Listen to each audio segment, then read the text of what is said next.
We've talked about what I call non-negotiable number 1, know the basics. Non-negotiable number 2, ask the right questions. And non-negotiable number 3, communicate in conflict situations with civility. Really, with Christian organizations, I could really just say communicate in conflict situations as Christians.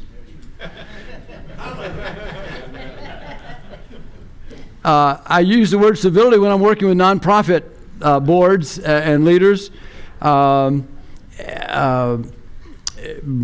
I thought, let's just stay with civility because it is an important word. Let me tell you what I mean by that. I've written and shared over a number of years what I call the joy and pain of leadership. I remember speaking a couple of years ago at the Asia Pacific Nazarene Theological Seminary in Manila, and the outdoor chapel was full, and it was an all-day conference, and I had the morning session, and in the question and answer period, and a man at the back, a young pastor, I could recognize him as a student from one of the schools, the Bible colleges in the north of the Philippines, and he said, "Sir, you said you were going to talk about the joy and pain of leadership, but it seems like you've spoken more of the pain of leadership." And I looked and I tried to be kind, and I said, "I'm really trying to be honest with you, my friend, and prepare. There is tremendous joy." And I explained during that session that if we look at it like this, here is the leader, the pastor, the leader, with a vision, this vision of the future, and you know it's right. You know it's right. You believe it's of God. It's right for the church. You've done the demographic study. It's right. Yes, it's going to change the church. It's going to change the community. It's going to change all of us. It is right. It is so right. Until you encounter what I call the realities of the present. Now, the realities of the present can be circumstances or situations, but most likely, the realities of the present are good and godly people who differ and really sometimes collide with the leader over vision and values. And that joy that leader had with that vision that he has for the future is tempered by this reality of the present. And the pain in leadership is holding both in tension. That is, holding to both. That is, not giving up on the vision, but not giving up on the people. The temptation is really this: to let go of one of the arms, if you will. My arm feels better now, actually. you let go of the vision, and you know what happens. Just same old, the routine goes. People like you. I mean, you hold on to the vision, and you let go of the people, and you know what happens at the next renewal vote or the next whatever. And it's holding on to both this joy of the vision and the pain of realizing that some good and godly people, I choose to believe, based on their testimony of faith in Jesus Christ, that they are good and godly people. I must choose to believe that at times, not based on their actions or attitudes or reflections to me. I have to choose that. Why are you laughing? You do understand.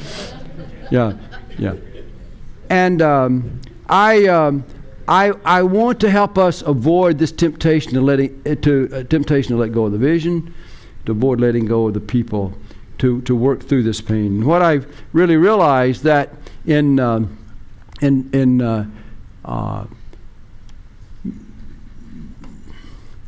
most of our situations, at some point or another, we will encounter collisions over vision, values, traditions, and plans.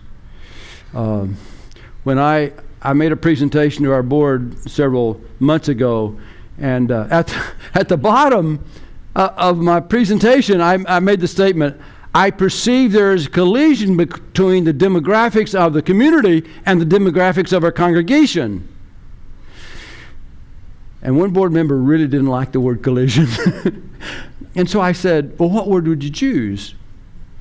And he told me, and I didn't necessarily like that one. I said, what about the word disconnect? Well, he didn't so much like that, but it was better than collision. But whatever the word is, at times there is that collision or disconnect or whatever else the word was that my good friend used.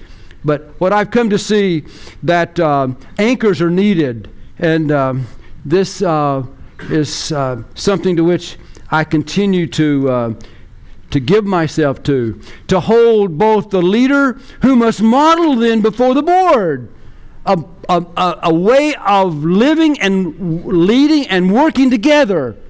If in fact we expect the board members to do the same, we must model the behavior. So I said, what are some of those anchor points? Anchors, anchors can maybe drag us down, but anchors, the way I'm referring to them, are placed. They hold us steady in the midst of storms, okay? If you understand the way I'm using the word anchor. Anchors that hold us steady. And the first one is this. First anchor is to speak gracefully. In the spirit of Ephesians chapter 4, verse 29, do not let any unwholesome talk come out of your mouths, but only what is helpful for building others up.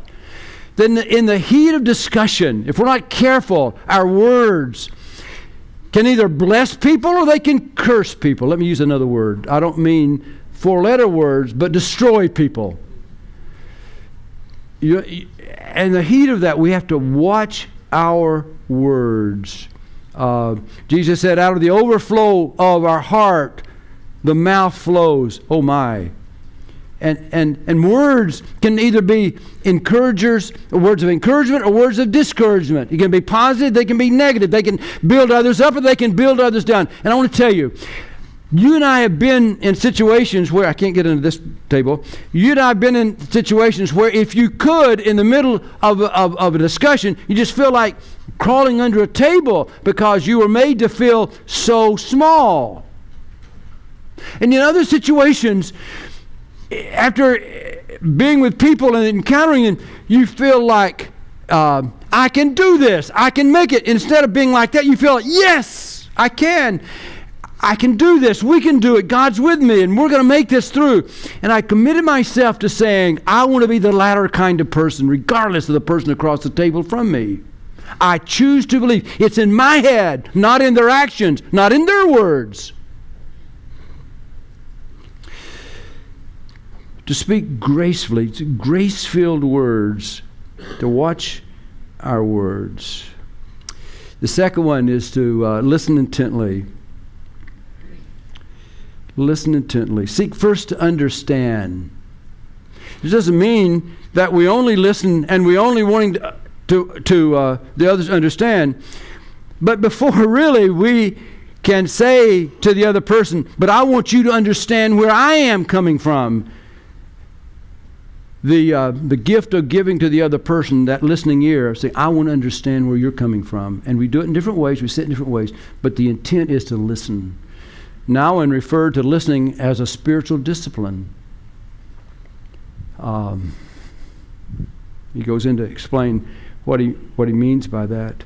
But listening. And we're tempted to speak because we're just tempted to speak. We've thought about issues. We've talked about agenda issues. We've talked about programs so much. And when there's objections, we tendency to defend. And we have the strength to just listen. Now in reference, when he said listening is a spiritual discipline, by that he meant in which we invite strangers to become friends. But the very fact of listening and asking the questions, we're inviting people who, if not estranged from us or strangers to us, but people who are distant from us, to at least be that friend. The next anchor is to forgive freely. And you know this, you preach this, we hear it. But I want to tell you, it's one of the most significant leadership insights for me over these 30 or 5 or so years. And that is to be proactive in extending forgiveness. I've come to see, and the insight to me is that as a life lesson and a lesson of leadership, is that forgiveness and extending forgiveness to others has little to do with the external circumstances or the person to whom I'm extending forgiveness. It has everything to do with my internal situation and my internal condition. When Jesus said, "Father, forgive them, they know not what they do," was he naive? Did he not know that the words they were speaking, the things they were doing to him, were intent on killing him? And of course Jesus was not naive. What I've come to see in that, and as the way I've applied that is, I am not going to, Jesus was telling me, and I believe I've surely been able to apply. Jesus is saying, I'm not going to allow your words spoken against me, or my deeds done to me, your deeds done to me, to create bitterness and anger and resentment within me that creates a break in the relationship with the Father. I'm not going to give you that much control over my life. And when we extend forgiveness, it's not necessarily going to change the person. What happens, it changes you in the process, in that situation. And we all have illustrations there, and we could go more, but let me go to several more. We just also care deeply. We value people over positions. To be able to say, I'm the pastor. Yes. As if that pastor role gives the authority or gives that measure of leadership that ignores the person is both dangerous and short-lived. Care deeply. You remember the book by Martin Buber, I, Thou. Martin Buber, a Jewish philosopher, wrote this book, I, Thou, and he talked about looking at people and working with people in 2 frames of reference. That is, I can look at you as an I-it relationship. That is, you are there to serve me. I treat you as an object. Something to be some person to be manipulated for my benefit, for my purposes, or from his perspective, as a Jewish philosopher, conservative Jewish philosopher, so I can look at you as with an I-thou relationship, where I see you as a person created by God, and I cannot treat you as an it, as an object, as a thing to be manipulated. I treat you with the dignity, the respect of God himself. A lot in that issue of caring deeply. But if that is a mind frame that even in the midst of differences that we have with others, we model a care and a concern for people that, yes, I'm the leader, but or I'm the pastor leader, but that does not give me the privilege or right to treat you as something just to mimic what I think we should do. I must bring you with me. I must bring you along. And if I can't do that, then I need to adjust. We are in this together. It sounds trite, but there is truth to that. We talk about planning decisively, and the name of my new book is Planning Decisively, Leading Decisively, Leading Faithfully. But where we combine clear vision and deep humility with intense resolve. And there could be other anchors. Sometimes when I write or read or speak, I develop these more. But I'm just trying to say there are these anchors that can hold us steady in the midst of the collisions that we may encounter in our board settings, that hold us anchor, that give to us that pastoral role even as a leader of a board, that we preach on Sunday, we manifest it and reflect it in the way we both live before our board members, but the way we lead them during our board meetings. And to speak gracefully. Sometimes I talk about to live gratefully, to listen intently, to forgive freely, to lead decisively, to care deeply, and then to pray earnestly. Yes, we pray for the other persons, but Doug, it's just not a matter of us praying, oh Lord, change him, change her. Yes, all will be well.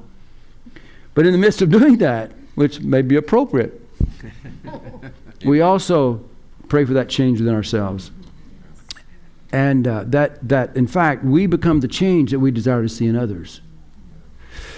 Two questions that have helped me along this way, and really it's fundamental to me. Two questions, and answers to the questions take you different ways. But growth producing questions. To myself, I don't ask them necessarily in front of board members, but two questions. What I call growth producing questions. What can I learn? And how can I change? That doesn't mean at all that those with whom we work are going to change at all. But in the process of me asking those questions, what can I learn? How can I change? That's growth producing, on my part at least. Growth inhibiting questions are these. Why me? And what if? We spend a lot of time on those two divergent questions, but those are growth inhibiting questions, both for a board and for you. Anchors that are needed. And it is true that they're within the board meeting, and when there's that opportunity, I really encourage our board at Tampa to vigorously, and we do at times, vigorously discuss policy options. But that is the place to discuss, not in the parking lot, and not at home around the dining table, or not in the Sunday school class on Sunday morning, and for sure not in some job with unbelievers listening to what you're saying.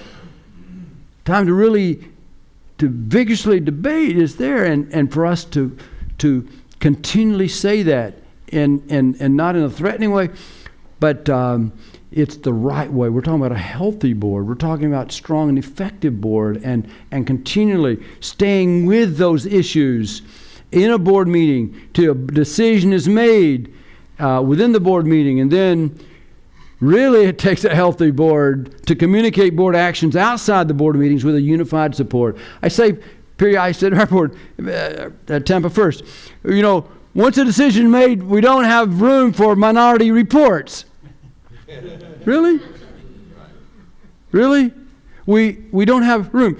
And you can't control that. You can't go, and you may assume, well, it's going to happen. I won't give illustrations.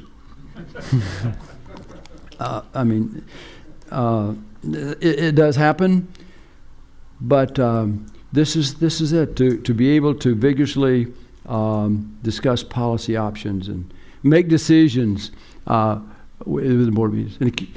And of course, the confidentiality question, to be able to say, I said, this board, we will never be able to deal with the issues that are of significance, deep significance, or the big question issues, if we do not think those discussions are going to be remain in the board.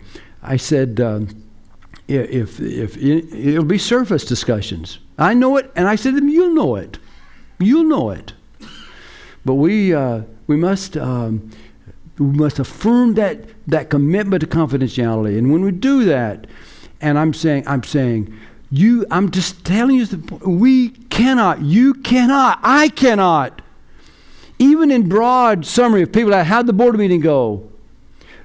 If in a broad way you feel like it is not breaking someone's confidentiality of the board or someone's comment, you can use your best judgment. But I said, never use someone's name. When you're outside, you're summarizing what's in the board. Never use somebody else's name who said that, even as you're trying to perhaps summarize what took place. It's hard for some to just accept board decisions. And that's why I think that deep humility is so very important. And the anchor a moment ago is that, when we have that vigorous discussion and votes are taken and it's not unanimous, more and more it's happening like that, not unanimous. Once a decision made and a majority vote is taken and direction is set, you don't go to the people who withheld, I can't, and just pound our chest and say, I told you we'd do it anyway, you just took all this time. No. With our pastoral heart, we go and we say, I really regret that you cannot come alongside. I ask you to pray for us and support us to the degree you can.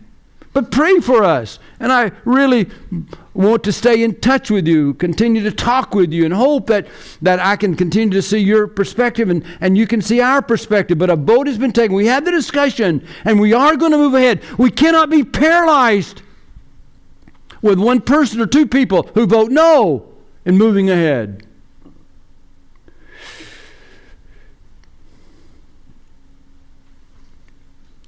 Fiercely guard, I try to tell board members, fiercely guard your word. If you say you're not going to say something outside the board meeting, that's a covenant. If not with God, with each other. And with me as leader, your board, your pastor. I commit that to you. And I seek that commitment from you in return. Well, for sure, these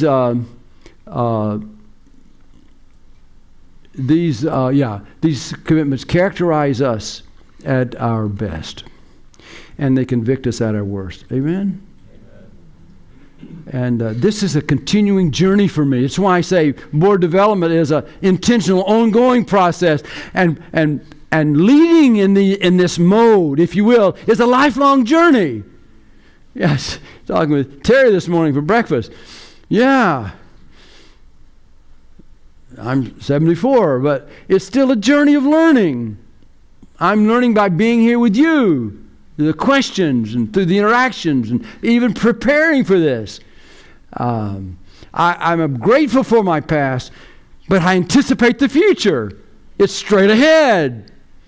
And if we can have that mindset for the boards that, we've had some good Tampa First Church, 90 years old celebration this year. We celebrated it. 90 years old, Mother Church, the Churches of the Nazarene in Florida. 90 years old. If not careful, those good people can just remember those days when, Doug, you were there as youth pastor when they were in that new facility. They were really proud of it. They're still proud of it. And rightly so. But the facility is not all there is. Okay. Number 4. Well, let's review the good non-negotiable. Number 1, know the basics. Number 2, ask the right questions. Number 3, communicate in conflict situations with civility. Number 4, let's embrace assessment and development in church planning. Their semester classes on this particular one, and if we're not careful, you've studied them, you've read them, you teach them at times. You can say, "Ho-hum, let's get on through this." But let me just take a couple of these words and process them. Embrace assessment and development in board planning, and it's particularly that subtitle, what I call best practice, related to this, is that review and revise as needed, decision-making and shaping financial and organizational development strategies. But that phrase, review and revise, because a policy was established or decision was made months ago or years ago, doesn't mean that you're in that forever. And that reviewing and revising is healthy and it's good for us. And that reviewing and revising can focus around mission and vision, around values and priorities, around strategic initiatives or timelines or personnel or budget, desired outcomes. And when I talk with groups that really relate board action to fund development, it really is the more attention we give to these areas and keeping them current, keep them up to date, even to the point that you can identify them, memorize them, the key ones there, or you have them collected together so that that's sharp, it's attractive. The more attention we give to assessing and revising these key components of a plan, the more compelling it is to a donor, even the more compelling it is to a person who may be moving to town from outside and a young professional wanting to find a church home. But we ignore the assessment and development in board planning. I use just the word development for a moment. I really encourage you, not because there's time on the agenda to do so, but I encourage you at every board meeting to have a segment of board development. Maybe it's 10 minutes, 15 minutes. I just really do call it in our agenda, board development. And we've gone through this basic understanding of financials, the financial statement. Not every board member knows and can read your financial statement, so the ones that help them to understand that. You know, sometimes they're embarrassed because they don't understand to raise a hand and ask the question. Help them understand the basics of a financial report. We've had one on just the board structure and the board organization. But whatever it is, according to what the needs are of the board, and they can tell you what that would be, what needs, where they would like to have some focus. Doesn't have to be the whole meeting, but it has to be a priority, because if it's not a priority, it'll be pushed aside. If it's only at the end, we'll have board development at the end, it's not going to happen. But it has to be a part, whether it's a school board or a local church board, the word development. We'll show you another document that's in my board on my BoardServe website. We'll go to it in a moment. That is really a diagnostic that's similar to the survey that I shared with you a few minutes ago or earlier, but it is different. And let's go back to the website here a moment, and we'll see this. Okay, there it goes. We're over to writing again. We go down. And we're going to go back up to this one right here. Click. And it's a board development diagnostic that I prepared for a Germany district. But it takes, and really it's, you're right, it's going too fast. But the diagnostic even asks questions as, is time designated for monthly, quarterly, or yearly for board development sessions?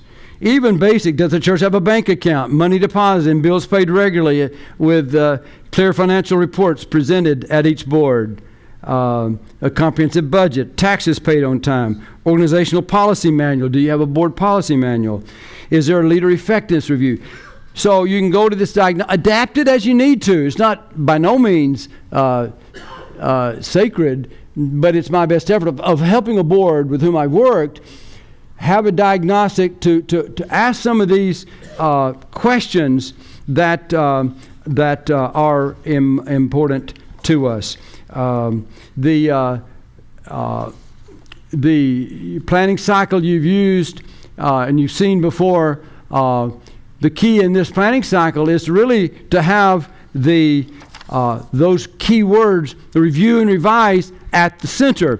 I think when I first started teaching, I know I had what is now, I put in the middle, continual review and revise, I had that as number 5 up here, like evaluation. And something, from the beginning I said, something's not right on this, because it implied like I had to have everything perfect along this line before I could review and evaluate it. And it wasn't until I pulled this back into the middle, and I said, no, at every point in this process, I am reviewing and revising, and that's not bad. That's not bad. That's really good, I think, and healthy board work. Let me go and share more in about a 2-minute, 30-second video from a DVD that I prepared. It's available on YouTube. But it's, on Building Better Boards, it's just a 2-minute, 30-second slide that speaks to this very issue about what you've just spoken. Characteristic number 10. Board members participate in assessing the effectiveness of prior decisions and collectively make appropriate adjustments. Best practice can be stated in these 4 words: review, revise, redirect, renew. Let me tell you what I mean. I will not work through this planning cycle in detail. You've seen variations of this planning cycle. But look in the middle of the planning cycle. The words continually review and revise your strategy. That means that as we work through our mission and vision statements, we assess our situation, we analyze the context in which we work, we develop our goals and strategies for our assignments, and we put into place an implementation strategy. At all of these points, we are free to bring to the board, to bring to small groups within the congregation our best thoughts. We seek feedback. We want others to review and even revise what we put on the table. We give our best, knowing that as we give our best and others contribute to the revisions, what we put on the table will be different, but it will be better. Don't wait until you feel like you have every question answered before you present the idea to the board. Pastor and board members responsible for planning certain projects bring their best to the board or to groups within the congregation. It is our best, but as we give it and as it is revised, something good emerges. And build into your mindset that review and revision is not bad. It's necessary to bring forth the very best that our church, our organization needs. If we're not careful, we can spend time and time on shaping a project or a plan.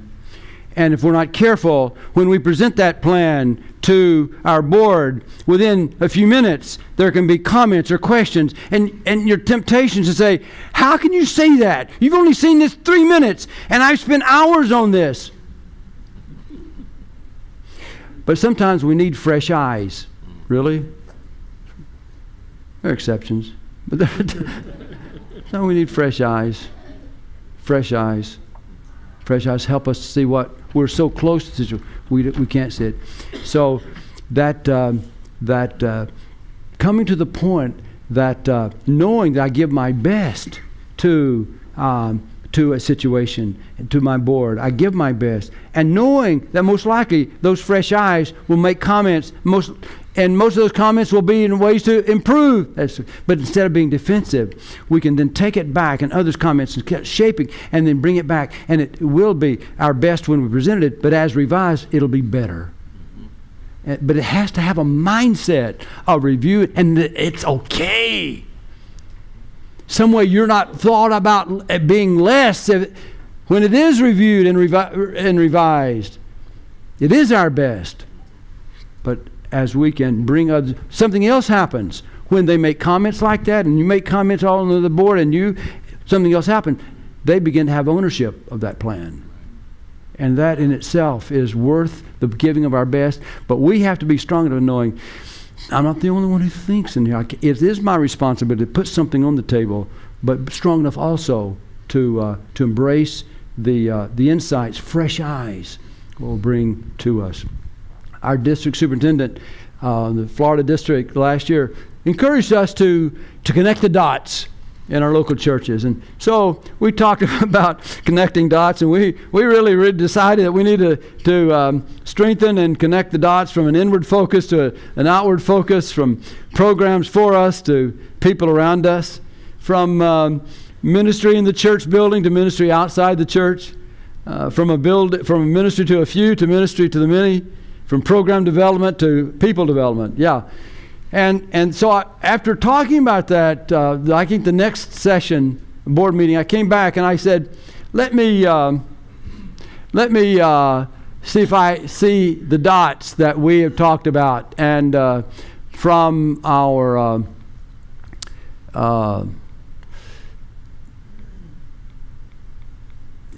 I said, we are in the midst of a pastoral search. we do. The board shaped a profile that said that we'd like a young, bilingual, missionary, experienced, cross-cultural experienced, at least pastor or leader. By the way, if anyone... I'm unashamedly looking for candidates. Please help me. No, we're still in that search. But so that's one of the dots. That's important for us right now. And then in our congregational survey, it was in the congregational survey, it was recognized that one of the weakest areas of the church is our outreach to the immediate community. So we identified that as a dot. And the next strongest weakness, the largest weakness, or the greatest weakness of the church was that of our training, cross-generational, multi-ethnic leadership training. I said to the board, we really need to give attention to board development. And not only identify those dots, but to really make sure they're all in a way connected to the mission, the vision, the values, and transformative worship of the church. But I said the issue is not so much identifying the dots, but connecting these dots. In fact, I said, so more often than not, there's tension between a healthy board and a pastor. Now, we have a new pastor coming in, hopefully, soon. You may help me. No, new pastor. I'm sorry, sir, district superintendents who are here are listening. Move on now. Where am I? I need a pastor. No. But I'm saying I want to talk to you as a board about how, instead of seeing an antithetical relationship to the pastor, there's a partnership with the pastor. Yes, you have your role. Yes, the pastor, he or she has roles, but not see them as one checkmating the other, but in a way. And that planning cycle was a basis for some good discussion, and we're working actually implementing some of those, trying to connect, not just connect the dots, we're trying to strengthen the dots. So very, very important. So to connect board decision making and capacity building, key word, an increasingly important word for nonprofits, especially local churches, capacity building, organizational sustainability. And the more attention we give to this, the more we map this compelling case for support. Compelling case for our institution, compelling case for our local church, compelling case for our project or capital campaign or whatever it is. More attention to the case statement. Very fundamental to financial development. And without this kind of clarification of who we are, well, we've gone through that. And I've come to see that we really map this compelling case of support through forward-looking board policies. Board policies. Not running, I don't say by the seat of your pants, but you understand that phrase of just running, just making decisions. No, people are not attracted to that, nor will money follow, generally, that line of thinking or action. Well, let me go on, and I want to close this section by commenting on a statement that Mr. Jimmy LaRose has made. I heard him make it several times last year. I worked with National Development Institute. He actually founded that institute 25 years ago. Works with nonprofits, particularly in fundraising for nonprofits, secular, religious nonprofits. But I've heard him make this statement several times. First, I said, I think I knew that, but I don't think I've heard it articulated just like that. He said, nonprofits are in two businesses. From homeless shelters to after food tutoring programs to you can the nonprofits. I was here in January for a board retreat with Love Links Ministries downtown. A wonderful time. I enjoyed that ministry of the board, that weekend retreat. And the services they offer there, yes. And he says to those executives who are in his meetings, he said, normally we are very good as nonprofits in number one, that is providing a service. We really do provide a good service. And we can say that as a local church. We have a responsibility to provide not just a morning service, but the service of what we are called to be and to do in a local church and located in the community. But he said, the second responsibility of a nonprofit is to generate the revenue necessary to provide the services. He says, we're not so strong and not so good at number 2. And increasingly trying to find ways to strengthen our sustainability as local churches and the financial sustainability of our universities. Very, very important to give attention, to realize that it's not sinful in and of itself. I've never made this statement, in and of itself, to consider looking at ways to increase revenue for a local church. Now, the ways that leads us could lead us in appropriate ways, but schools have had to move in this direction for years, and I think local churches can do without altering their mission and vision. In fact, it can probably augment it. But so number 4. Remember, number 1, know the basics. Number 2, ask the right questions. Number 3, communicate in conflict situations as Christians. Number 4, embrace assessment and development in board planning. And then this last one you'll like, and for several reasons, it's the last one. It's the last one. But it's to nurture emerging leaders for the church board. We're always looking out for new members of the board who can take our place. But the key word here is intentionally, and to have a mindset and a strategy even of tying in younger members, if not to the board itself, but to committees of the board, to task force of the board. But the idea, of course, is to reproduce yourself as a passionate advocate for the church and its mission. You want to pass on. I continue to look for that in Tampa First and find ways. I said the other day that we really need here. We don't have the money for staff, but we really need. We need a volunteer coordinator of volunteers. You may not be in that situation, but that's where we are. And assistant said to me the next day, new family, I took him into membership about 3 or 4 months ago. New member moved from Syracuse to Tampa. He really works in IT at one of the community colleges. He worked at Syracuse University.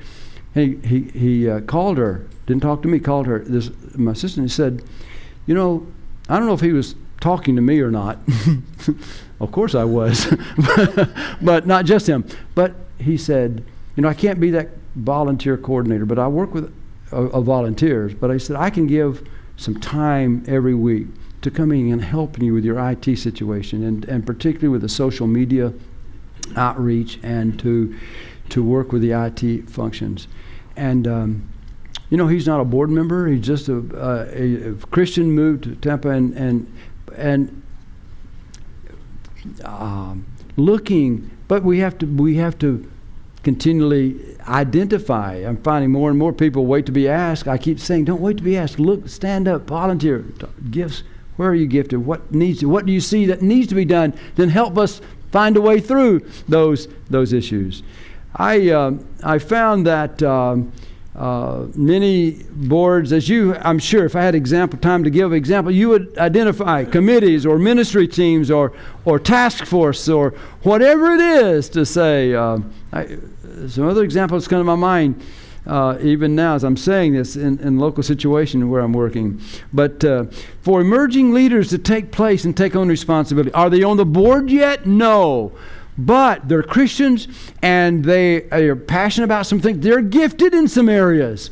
And it gets these individuals before the church in a way that our church gets to know them more and their strengths and sense their hearts and other ways that may do that. But ministry, whatever phrase you use, I know Dr. Bruce Peterson wonderful pastor for many years, last few years, professor of pastoral ministry at Mount Vernon Nazarene University, just recently retired, talked with me about his ministry teams and the way he structured his board to try to get this very issue of people involved. And he called his lay ministry or lay leadership paradigm the self-directed ministry teams. And a group of people committed to a specific ministry or ministry areas that support the purposes and the mission. They're self-directed. They must work on their own work, focus on ministry, not maintenance. Team, there is more strength in the group. And of course, they need the authority to respond with flexibility to changing needs and demands. It's an old model, but it's what he used, and he would probably change it today. I think he called them self-directed work teams. That's a W. I called them ministry teams.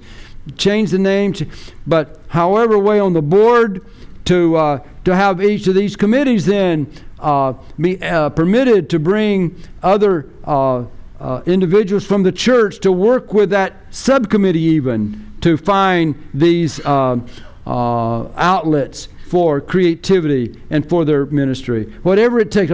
There's no panacea in this, but the idea of intentionally looking for younger members of the congregation to assume leadership on the board, and then to intentionally dream, plan. I keep trying to think of all the ways I can involve more and more people in some needs that we have on the church. If I wait for them, it's not going to happen. It has to be intentional. That's the key word, intentionality. You've heard me say this already. Board leaders should intentionally mentor and nurture the next generation of board leadership. I really do think that is so very important. Well, last couple of points. Let's just review these 5 non-negotiables. I really encourage you to find the number and find the word that fits you and your people. 5 non-negotiable. But to take seriously, what are these non-negotiables or essentials for local church board health? If you don't like that term, then essentials for the board on which I serve and the board I lead to be stronger and more effective. But for you to begin to build off of what I've said and make it your own, so that your people, you're just not taking back something from a seminar or a forum, but they really can sense that you've adapted or it becomes yours in relation to them. But what I've really tried to say is that helping boards know their purpose and plan and the reason they exist, so very important under the heading, simplistic heading perhaps, but important nevertheless, know the basics. Know the basics. And to model before them and to teach them and to see this as an ongoing issue, not just once telling them and expecting it to happen automatically, but continually ask the right questions and model that yourself. And to structure into your board agenda those key questions that are appropriate and timely at that particular point. Not all the questions, but at that particular point to structure it in. Asking the right questions, guarding the agenda. Give attention, perhaps increasingly, maybe you do, but increasingly attention to the board agenda. To communicate in conflict situations with civility. Just remember to speak gracefully. Watch the words we use. To live gratefully. Don't whine. Be grateful. To listen intently. Seek first to understand. Forgive freely. Be proactive in extending forgiveness. Plan decisively. A clear vision and deep humility with fierce resolve. Care deeply. Value people, other positions, and pray earnestly. Pray for the change to take place in yourself, even as you pray for change in the others. Those questions and the third point of communicating, and those anchors, rather, are so very important to me, and I share them not out of some text someplace, but out of my own journey of leading in diverse situations and in context of diversity. They've held me steady. They've become, in fact, anchors to me. And then to embrace assessment. Embrace assessment. See it as something beneficial and not a sign of weakness on our side.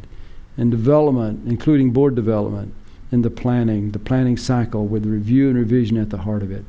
And then to nurture this emerging leaders for the church board in whatever ways we can, but it has to be intentional. Well, going back to the comment at the beginning, I think both are needed. Strong boards, yes. Strong boards that empower missional and visional leaders, yes.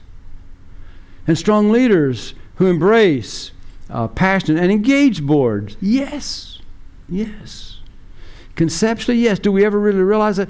But it's both an ideal and a goal, but it's also the journey on which we're traveling too. So increasingly, these thoughts can be fleshed out more, and they are fleshed out more in a book entitled "Best Practices for Effective Boards." You can order it through Beacon Hill Press of Kansas City, Nazarene Publishing House, or it can be on Amazon. That will help you more if you'd like to. And some boards I know take a chapter, and there's 12 chapters, 12 best practices. Take a chapter a month and just go through that chapter, and maybe 10 or 15 minutes. But it's at least a part of that intentional development of the board, and gives them reading opportunities also. I think the issue is together we move from a missional vision to productive action to significant results. That's what we want. Results focused in and around the mission and vision of the church.